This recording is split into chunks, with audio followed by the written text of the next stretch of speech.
What's the difference between Ricky Hatton's performances at light welterweight and welterweight? Speed. It's the speed of hand, that fraction of an inch movement.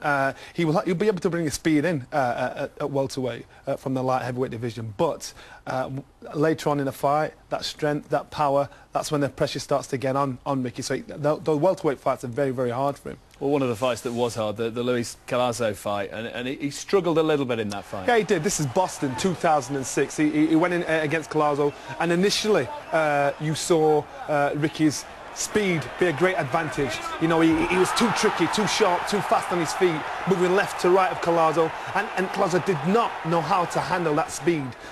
Ricky just had his number, and the punch was just too sharp for him. But as the rounds are going on, you saw Ricky get hit and get hurt, which is something you never see at light welterweight with Ricky.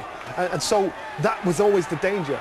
Ricky's performed well, he's boxed well, which we can see. He's an excellent boxer, but we've seen him hit and hurt at welterweight, but not at light welterweight. And he was a small welterweight. He'll always be a small welterweight, but he'll always be a big light welterweight. He'll always be a fast, strong, bully light welterweight, and that's why he will be the #1 light welterweight in the world for quite a while, as long as he does his job right. Do you think mentally is stronger as a light welter as well? Yeah, and confidence-wise as well. His excuse, you know, after losing to Floyd Mayweather will be, you know what? I'm a light welterweight. I'm a king at light welterweight. I tried to step up, but it didn't work for me. But this is my division. This is my home.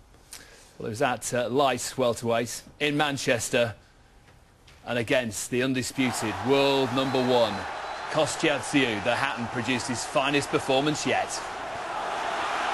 Good jab that from Hatton. And there's a left hook though from Xiu. It's not only the right hand you have to worry about. Body shot was a good one. He's really bustling and trying to wrap up Xiu on the inside. And the Russian-born Aussie is having some power. Another one. Three in the front. Super punches. Listen to the crowd respond to that. It's a pulsating, turbocharged atmosphere in here as Hatton makes the running early. There's that left hook to the body, again from Hatton. He does throw that punch wonderfully well, and then he clips Xiu with a nice short right as well. Oh, that time he walked onto the left hook, he took that as well. Xiu dropped his hands and got caught by a right hand. Perpetual motion, whirling dervish type stuff from Ricky Hatton. Work, then more work. Left hook, right uppercut on the inside. Then he bustles you against the ropes. It's his kind of fight at the moment. Lovely uppercut from Hatton. Then a body shot. Then another uppercut. Oh, and he's got him again on those ropes. Xiu. Look at the tiredness in the legs, Ian. Yeah. Stumbling and staggering all over the place. I think his instinct and his quality as a champion is just keeping him in there at the moment. All he needs is one more good round and he's done the unbelievable. There's something going on in the corner. Let's have a look here. Dave Parrish is talking. The shoot's gone in, it's over! The dream is made real! Ricky Hatton rocks the world with a truly stunning win over a modern legend. He is the champion of the world. The Hitman really has arrived in the big time. Style-wise, can he perform like that again? That was vintage Ricky Hatton.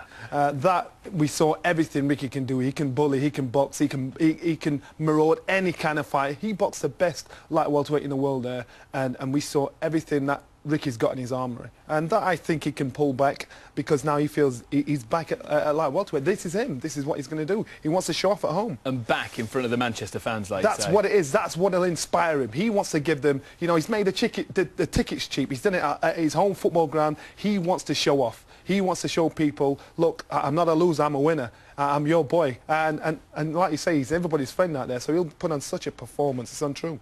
All right, well, will Ricky Hatton be back to his best? You can find out. The homecoming is a special. Hatton takes on a difficult opponent in Juan Lazcano and an equally tough adversary and his renowned trainer Ronnie Shields, who's been plotting Hatton's downfall for months. Ed Robinson reports.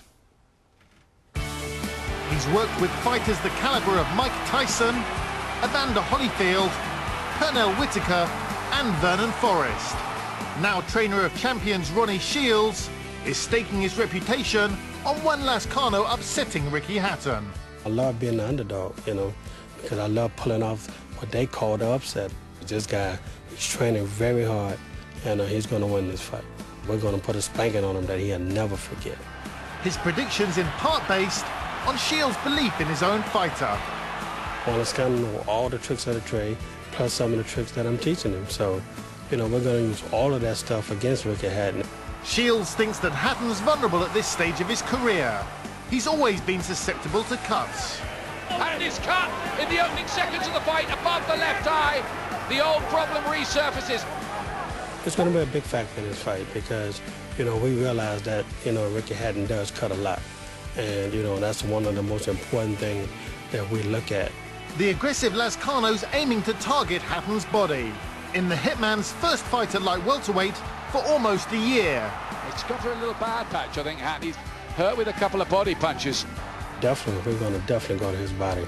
And returning after a knockout defeat, Shields takes the view that Hatton's defense and punch resistance are not what they were. Oh, he's got him there! And Hatton is laid out on the floor! Yeah, Ricky get hit with everything, so you can close your eyes to hit Ricky, so that's what we're going to do. We're going to close our eyes and we're going to go for the money punch. The camp are very bullish, aren't they, Johnny? Yeah, they are. He's got a wily character working for Lazcano, and Ricky's got to be prepared for the speed, the heart, the pressure, and the belief in his opponent. And I think the speed is going to be a big issue for Ricky to just get a handle of for the first couple of rounds in this fight. Is inactivity an issue with Lazcano? Yeah, of course it's going to be a big issue. But remember, as long as you're doing the work in the gym, then that's when things might make things easy for you. This was his last fight, Vivian Harris. Las Vegas, 2007. He tried hard, but Vivian Harris was tall, he was sharp, he used the jab, he tried to push him back, but you still saw heart from him, you still saw determination from him, you still saw the fast combinations and the hooks that fighting inside, which Ricky likes from him. So this kid will not will tease it, he will give all he's got. So he's not just come to get a pay packet, he's come to win. He took it to the later rounds as well. Is that a danger for Ricky, that he's strong late on in fights? Yeah, exactly. And plus with the rumours of Ricky having a bit of an illness as well through training for this fight, later on, if it goes later on in this fight, it's going to be hard for Ricky. So Lazcano's got to hope he can drag the fight out of Ricky and make him work for it. And also the fact that you think that he struggled to make the weight, Ricky Hatton. Yeah. Is that going to be an issue as well? Yeah, it's going to be a big issue. And these things combined with fighting at home in front of now 56,000 people, it's just pressure on Ricky Hatton. All right, well, we'll see what happens. Will Saturday be a night to savour? Britain has a wonderful tradition of staging huge, memorable, open-air boxing nights. Who could forget Frank Bruno against Lennox Lewis? Cardiff went wild on a heavyweight evening. Bruno is on the verge of going. He won't take a lot more at this time. It is stopped, and Lennox Lewis is still the WBC heavyweight champion of the world. Under the bright lights of the old Wembley, Big Frank was a tower of strength. He's caught with a left hand, Bruno. He holds on. The bell's going to go any second. Bruno must be a mile ahead on point, and he must have been the world heavyweight champion with that final bell. And all the people staying behind me and, you know what I mean, persevering and sticking with me back. Cheers. Nassim Hamid rocked the world in Cardiff. Oh, he's got him. And the Prince is now king. Hampden Park played host to Iron Mike's return to the ring. Oh, another big left. It's going to be stopped. It's going to be stopped.